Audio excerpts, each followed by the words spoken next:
On est avec Sophie Durocher, puis t'es tellement contente. T'es super contente parce que t'as appris qu'il va y avoir une nouvelle émission de rénovation et ça manquait. Ça manquait? Ça Alors, manquait. écoute, j'ai vérifié, Richard, et ça fait officiellement 242 933 fois que j'écris dans le Journal de Montréal à propos des motadines émissions de rénovation. Et c'est drôle parce que j'écris je sais pas combien de chroniques au fil des ans, puis j'ai essayé toutes sortes de jeux de mots, comprends-tu? Puis une fois, il y a 3-4 ans, j'ai écrit Le Québec complètement marteau. Ce matin, dans Le Devoir, il y a un texte « Le Québec complètement marteau ». Et parce que lui aussi, Stéphane Bergeron du Devoir, il est écœuré qu'il y ait une quantité innombrable d'émissions de réno. Alors, c'est rien de personnel. Hein? Mitsou a une émission de réno. J'adore Mitsou. L'idée, c'est pas de s'en prendre à quelqu'un en particulier. C'est juste que la dernière en lice, c'est Caroline Néron, puis ça va s'appeler Le Chalet de Caro. En fait, ça s'appelle déjà comme ça, c'est déjà disponible sur Crave. Je vais te faire écouter un petit extrait parce que je suis sûre que ça va venir chercher une petite fibre sensible chez toi. On écoute un extrait. Quand j'ai acheté le chalet, j'étais dans une période de ma vie extrêmement noire. Ça a été ma thérapie, ce chalet-là.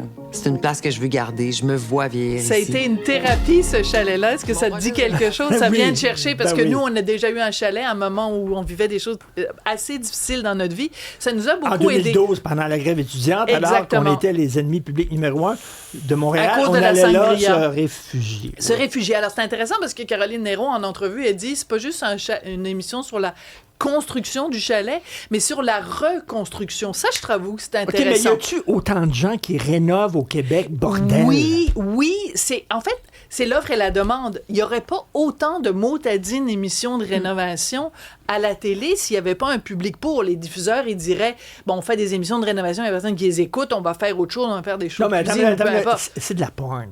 Oui, alors, ça, j'aime bien. J'adore quand tu réutilises et tu te réappropries quelque chose que je t'ai dit, parce qu'on s'en vient à travailler ensemble tous les deux. C'est Richard qui conduit, puis moi, je réfléchis. Et là, je dis à Richard, tout à l'heure, quand je vais faire ma chronique sur les rénaux, je vais dire que c'est comme de la porno. Puis tu t'appropries. Là, t'arrives, puis tu dis, c'est réplique. comme de la porno. Ben mais oui, c'est vrai, comme les émissions culinaires. Voilà. Parce que, pourquoi c'est comme de la porno? Parce que la porno, tu regardes ça, des vidéos, pareil, il y a des gens qui regardent ça, ou un magazine, je sais pas, moi je connais pas ça, et les gens voient, mettons, deux individus X et Y qui font la brouette thaïlandaise. Bon, ça veut pas dire que eux-mêmes dans leur maison, ils vont faire la brouette thaïlandaise. Ça veut juste dire qu'ils moi je fais ça, j'ai un taux de rein, c'est sûr et certain. Ouais. C'est sûr. Mais alors, un petit peu, les émissions de réno, c'est la même chose. C'est-à-dire que tu regardes Caroline Néron qui rénove son chalet, puis qui met du ci, puis du ça. Ça veut pas dire que toi, t'es capable d'utiliser le marteau puis la scie qui tourne, non? L'émission porn par excellence, c'est l'agence. Ah oui. Sur des agents immobiliers en France qui vendent la famille Kreutz. des maisons là, qui valent un gonzillion de dollars. Et là, tu regardes l'intérieur des maisons. C'est super, c'est de la porn. Oui, mais c'est diffusé sur Netflix, puis là, ça a l'air qu'il faut boycotter Netflix. Bon. Mais bon, alors ça pour dire que la question qu'on se pose tout le temps, c'est comment c'est financé ces émissions-là, puis surtout, est-ce que les vedettes utilisent ça pour finalement faire rénover leur chalet à peu de coûts. Alors, c'est intéressant parce que Stéphane Bergeron, dans Le Devoir, ce matin, enseigne, il a parlé à plusieurs maisons de production. Donc, la réponse, c'est que quand tu fais une télé-réalité, t'as pas le droit à des crédits d'impôt. Quand tu fais un magazine, t'as le droit à des crédits d'impôt. Mais toutes les compagnies à qui Stéphane Bergeron a parlé disent, ben écoutez, on n'a pas le droit, nous, de l'utiliser pour payer pour les rénovations. Ce qu'on fait, c'est qu'on utilise des crédits d'impôt, donc l'argent du public, pour payer les gens qui travaillent sur les émissions de rénovation. Donc, personne ne peut dire « Ouais, c'était écœurant parce que Caroline Néron ou Sarah-Jeanne Labrosse ou peu importe, ils se font payer des rénovations sur le bras du public. Okay, non, c'est pas ça. C'était comme ça il y a un temps.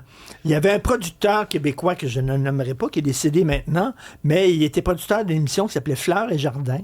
Et c'était sur le jardinage et l'aménagement paysager. Et c'était sa maison qui faisait aménager avec les fleurs. La jardinière arrivait, puis montrait. Puis le gars, il faisait de l'aménagement. Tu sais, il faisait payer ça sur le prix de la production de son show. Mais ça va sûrement Hey. t'intéresser parce que j'ai trouvé Caroline Néron, donc, qui a donné une entrevue, je pense que c'est En Vedette ou un magazine comme ça, et le journaliste lui a posé la question justement, tu sais, est-ce que toi tu fais ça pour l'argent, pour te payer des rénovations gratuites? On peut écouter le petit extrait. Souvent dans les émissions de Renaud Téléviseurs, ils font ça parce que ça paye leurs affaires. T'as C'est bien pas raison, vrai. ça n'en paye une petite partie. Oui. Ça paye vraiment pas Tu tout. payes tes Renault, là, tu sais, dans le Tu payes tes rénaux. C'est sûr que t'as des bons deals. Ouais. C'est sûr que t'es capable d'aller chercher des commanditaires. Pour mon show à moi, je te dirais, je n'ai pas fait de compromis. Donc, Alors, la elle est quand plupart- même honnête. Elle dit, en fait, ce qu'elle dit, Caroline, parce que j'ai écouté l'entrevue au complet, ce qu'elle dit, c'est, moi, j'ai fait affaire avec des gens en qui j'avais confiance et je leur ai dit, écoutez, moi, je fais confiance en vous, j'investis dans votre compagnie, vous investissez dans moi, dans ma personnalité, dans ma compagnie Caroline Néron. Donc, c'est qu'en fait, elle dit, je fais pas de compromis, c'est-à-dire qu'elle a pas dit, ah bon, je vais prendre n'importe quel commanditaire, puis mon chalet va être fait Mais- super cheapette. Donc, c'est des compagnies avec qui elle aurait fait affaire de toute façon, des compagnies en qui elle a confiance.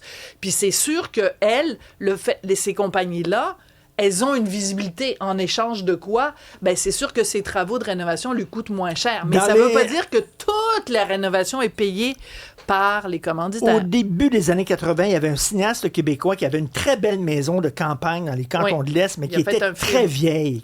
vieille, qui avait besoin d'être retapée. Il a écrit un scénario et c'est l'histoire de 3 personnes qui décident de retaper une maison.